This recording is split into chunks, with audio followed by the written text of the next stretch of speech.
Hello and good morning student, welcome to online class. बेटा सामाजिक ज्ञान में यहाँ पे देख रहे हैं भारतीय उपमहाद्वीप की प्राकृतिक स्वरूप, इसका 2.1.1 का। आगे देखते हैं भूस्खलन, एक गंभीर समस्या। भूस्खलन मतलब होता है भूमि का धसकना या खिसकना। जैसे ऊपरी सतह जो होती है ना, पर्वतीय क्षेत्र जो होता है या पहाड़ी क्षेत्र जो होता है या पठारी क्षेत्र जो होता है, उसका ऊपरी सिरा जो होता है नीचे की ओर धसकना, वो भूस्खलन कहलाता है। आपने कई बार टीवी समाचारों में या फिल्मों में देखे होंगे कि पहाड़ों के नीचे जो रोड रहता है, सड़क रहता है, उस सड़क के ऊपर जो बड़ा टीला जो बना होता है, वो कभी कभी जो होता है तेज़ वर्षा के कारण, हवा के कारण या कई ऐसे प्राकृतिक कारणों की वजह से जो होता है नीचे की ओर धसक जाते हैं। तो देखिए यहाँ पे हिमालय की चट्टानें बहुत कठोर नहीं है। जंगल काटने से तेज़ ढलानों टूट टूट कर गिरने लगी है और यह अब यहाँ की एक गंभीर समस्या बन गई है। कई बार तो गांव मलबे में दब जाते हैं, जिससे जान माल का काफ़ी नुकसान होता है। सड़कों पर मलबा जमा हो जाता है, जिससे आवागमन अवरुद्ध हो जाता है। भूस्खलन जमीन के खिसकने की, कई बार नदियों में मलबा जमा हो जाता है, जिससे नदियों के मार्ग भी रुक जाते हैं और झीलें बनने लगती है। ठीक है, पर ये अस्थायी झीलें होती है। कुछ समय में पानी के दबाव से मलबे का ढेर टूट जाता है और पहाड़ के निचले भागों में बाढ़ आ जाती है। पहाड़ पर जंगल कटने से मैदानों में भी तेज और भयंकर बाढ़ की समस्या पैदा हो गई है। क्या आप इस समस्या का कारण समझ सकते हैं या समझा सकते हैं? तो इस समस्या का सबसे बड़ी कारण जो है वो है कि अनियंत्रित रूप से जो होता है पेड़ों की कटाई होना। ठीक है, पेड़ों की कटाई होने की वजह से होता है भूमि पर या ज़मीन में जो होता है उसकी जो पकड़ जो होती है वो ढीला होता जा रहा है, जिसकी वजह से जो होता है तेज़ बारिश या तो तेज़ हवा के चलने से जो होता है समय समय में या बीच बीच में कहीं कहीं पे जो होता है भूस्खलन जैसे घटनाएं जो होती है घटित होती रहती है।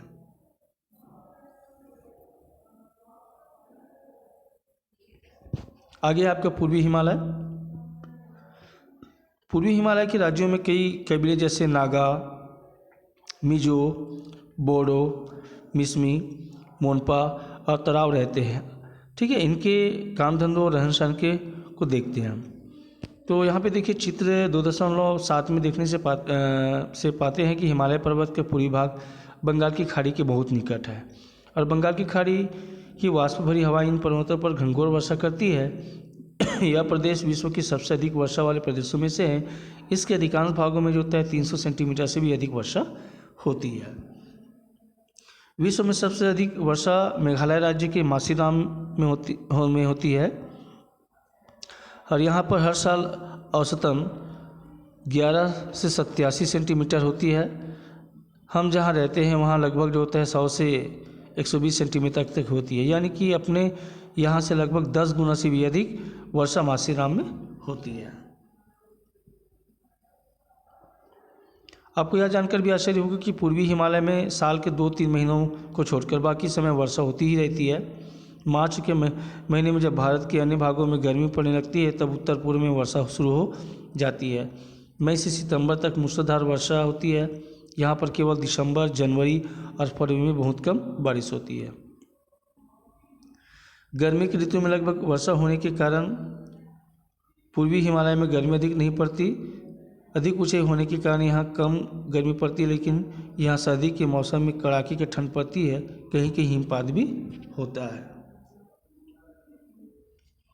बहुत अधिक वर्षा होने के कारण पूर्वी हिमालय में बहुत घने वन हैं। कटने पर भी पेड़ बहुत तेज़ी से उग जाते हैं। इन वनों के में बांस और बेंत तथा तेजपत्ता, बड़ी इलायची, दालचीनी जैसे मसालों के पेड़ बहुत पाए जाते हैं।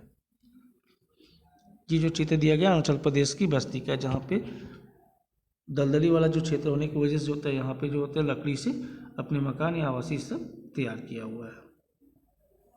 फिर देखिए यहाँ पे पूर्वी और पश्चिमी हिमालय की जलवायु और वनों में आपको क्या अंतर नजर आता है। तो पहाड़ों की तेज़ ढलान और अत्यधिक वर्षा के कारण पूर्वी हिमालय में खेती करने में काफ़ी दिक्कतें आती है। तेज़ ढलानों पर अगर मिट्टी को खोद कर खेत बनाया जाए तो ढीली मिट्टी घनघोर वर्षा में बह जाएगी। इस समस्या को हल करने के लिए सीढ़ीनुमा खेत बनाए जाते हैं, पर यहाँ के बहुत बड़े इलाके में सीढ़ीनुमा खेतों की बजाय एक दूसरी तरह से खेती की जाती है, जिसे झूम खेती कहते हैं। झूम खेती कैसे की जाती है, इसे देखने के लिए अरुणाचल प्रदेश की एक बस्ती से चले। अर्थात कहने का मतलब ये है कि पेड़ पौधों को जो है काट कर जो होते हैं उसी जगह पे उनको जलाने के बाद उसमें बीज छिड़क देना। ठीक है, बीज छिड़क जाने के बाद देने के बाद जो होता है पौधा अंकुरित हो जाती है, पौधा तैयार हो जाते हैं और तैयार हो जाने के बाद वहाँ से फसल आती है। तो जैसे ही वहाँ पे एक फसल लेते हैं उस जगह को छोड़ देते हैं, फिर दूसरी जगह पर साफ़ सफाई करते हैं। तो इस प्रकार से जो होते हैं कटिंग करते करते दूसरी जगहों पे जो खेती करने की जो कला होती है वो कहलाती है आपकी झूम खेती। अगला आप देखिए, यहाँ पे खेत बनाने निकले। तो देखिए यहाँ पे दिसंबर का महीना कड़ाके ठंड पड़ रही है। इस महीने में बारिश बहुत कम होती है। ठंड के महीनों में यहाँ पर पानी की समस्या पैदा हो जाती है। बरसात के पानी तेज़ ढलानों से बह जाता है, जिसके कारण ऊपरी भागों में पानी की कमी हो जाती है और पीने का पानी गहरी घाटी में उतरकर वहाँ बहने वाले स्रोतों से लाना पड़ता है। मिजो कुनबे का गांव जहाँ है वह पहाड़ी और आसपास के 2-3 पहाड़ियों, इस कुनबे की जो पहाड़ी है यही पहाड़ी ढलान इनके खेत है। यहाँ के जंगल इनका है। यहाँ दूसरे कुनबे के लोग आकर खेती नहीं कर सकते। सारी ज़मीन कुनबे का ही है। कोई भी व्यक्ति यह नहीं कह सकता कि यह मेरी ज़मीन है।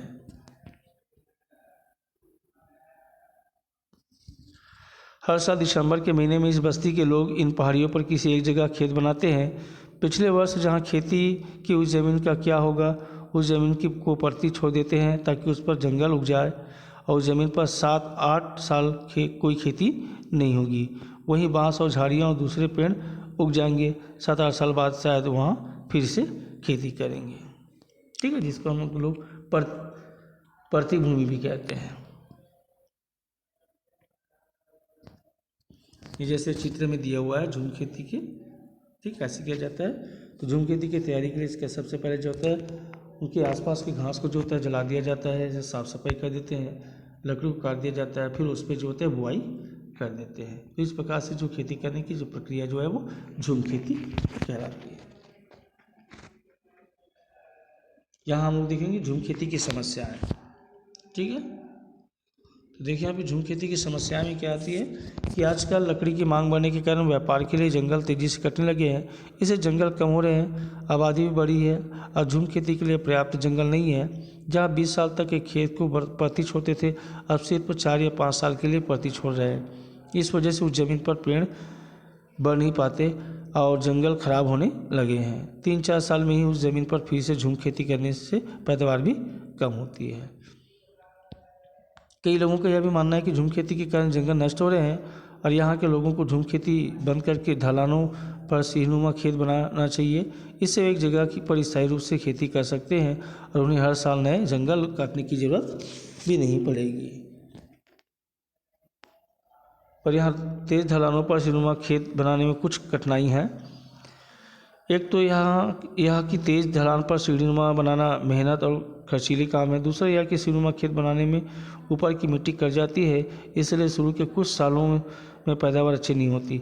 फिर पूर्वी हिमालय में कई महीने लगातार इतनी घनघोर वर्षा होती है कि सीढ़ीनुमा खेतों से भी मिट्टी बह जाती है।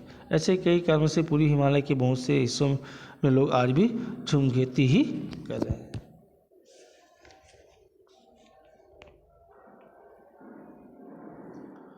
फिर देखिए उत्तर पूर्वी राज्यों में आदिवासी लोगों का विकास। तो भारत के पूर्वी हिमालय में ऐसा कानून बना है कि बाहर का कोई व्यक्ति सरकार की अनुमति के बिना वहाँ जा भी नहीं सकता। ज़मीन आदि खरीदने की बात तो दूर है, इससे यहाँ के ज़मीन जंगल आदि पर बाहर के लोगों का कब्जा नहीं हुआ है। यहाँ के कबीले स्वतंत्र रूप से विकास कर रहे हैं। इस विकास में आधुनिक शिक्षा के विस्तार का बड़ा योगदान रहा है। आदिवासी युवक और युवतियाँ पढ़ लिख कर अपने प्रदेश के ऊंचे पदों पर भी पहुँच गए हैं और भारत के विभिन्न राज्यों में कार्यरत है। उत्तर पूर्वी राज्यों की बात, ठीक है। उत्तर पूर्वी राज्यों में बड़े उद्योग व व्यापारिक खेती न होने के कारण जीविका के नए साधन सीमित है। लोगों को रोजगार बहुत कम मिलता है। किसान अपनी फसल का बहुत छोटा भाग ही बेचते हैं, इसलिए उनके पास दूसरी बहुत सी चीज़ें खरीदने के लिए पर्याप्त मात्रा में पैसे नहीं होते। ठीक है, व्यापारिक कृषि का मतलब होता है व्यापार करने के उद्देश्य से किए गए कृषि। अगला है चाय के बागान। चाय अपने देश के शहरों में ही नहीं गांव-गांव में भी पी जाती है। इससे से अधिकतम चाय पूर्वी हिमालय से आती है। असम राज्य की निचली पहाड़ियों में चाय के बड़े बड़े बागान हैं। चाय के पौधे की नई पत्तियों को तोड़कर उन्हें मशीनों से मसल कर काटा और सुखाया जाता है।